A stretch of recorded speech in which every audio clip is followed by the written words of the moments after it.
बच्चों, मुझे तो आप लोग जानते ही हैं कौन हूँ मैं। जी हाँ, सही पहचाना, मैं हूँ मोटू। और मुझे समोसे खाना बेहद पसंद है। और ये है मेरा दोस्त पत्तू, इसको भी आप लोग जानते हैं। हम दोनों मिलकर सब लोगों की मदद करते हैं।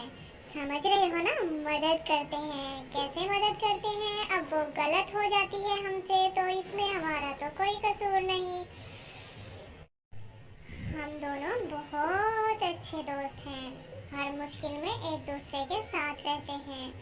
तो चलो आप लोगों को कुछ बातें दिखाते हैं, हम किस तरह से काम करते हैं। ओके, ये मेरा दोस्त पतलू साइकिल चलाएगा और मैं इसके साथ बैठूंगा पीछे। ये हमने अभी अभी डिसाइड किया। लेकिन ये क्या, मैं तो आगे बैठा हूँ क्योंकि हमने अपना फैसला चेंज कर लिया था। तो अब मैं इसको सैर करा रहा हूँ गांव की। अब मेरा दोस्त पतलू साइकिल चला रहा है और मैं पीछे बैठा हूँ। ओए, तुम कहाँ से आ गए? ओह हेलो, अच्छा नाच रहे हो।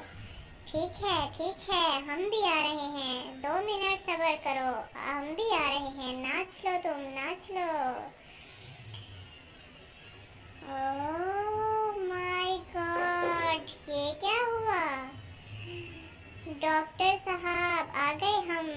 अब हमारा नाच देखो, तुम इस तरह नाचा करते हैं। तुम सबको साइड पे लगा दिया ना, लगा दिया। ओके, ऐसे ऐसे नाचते हैं। तुम लोगों को कहाँ नाचना आता है? फिर से आ गए तुम। चलो ठीक है, मिलकर नाचते